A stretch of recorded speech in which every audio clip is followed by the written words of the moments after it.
Just 3 years ago, the Ferguson grand jury decision came down. There was unrest around the country, and the president asked us to look at how to build bridges between law enforcement and communities.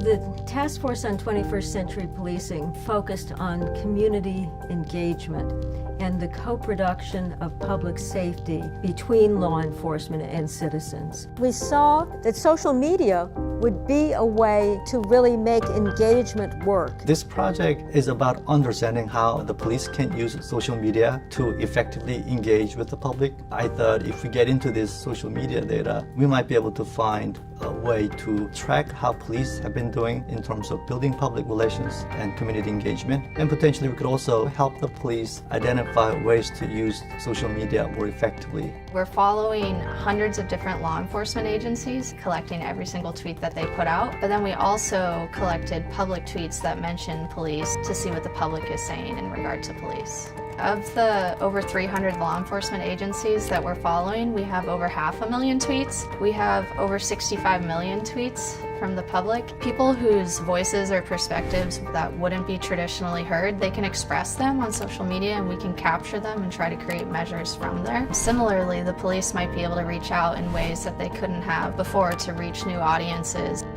I'm a cop. I've been a cop for 35 years. Because of Twitter, I can communicate with people who are completely different from me, who have completely different viewpoints, and the end result is then that I have communication and guidance from folks that is just so worthwhile for me as a police executive. Policing is now using social media as the method of handling the release of information on critical incidents. That's the machine side. You know, you're stamping messages and sending it out. I want to be more than just the machine message. I want to have relationships and show people that the police have personality.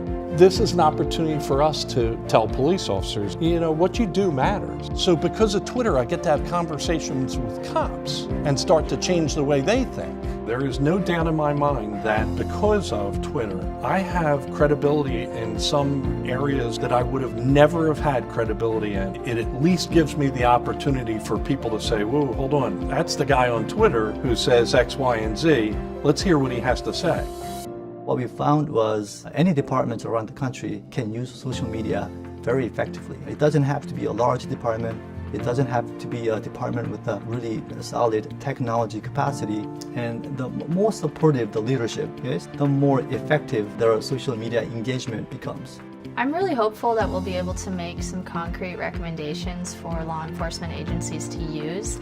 Social media can be really overwhelming, especially when you're approaching it as a professional organization. I hope that we'll be able to say, here are ways that you can engage, here are ways that you're likely to receive engagement from the public. What I would really hope is that we come to a place in this country where citizens again trust their police departments. We've got to get to a point where these relationships can be rebuilt. The relationship gets better between the police and the community when there's conversation. If I can provide respect and communication via social media and get it in return, we make progress.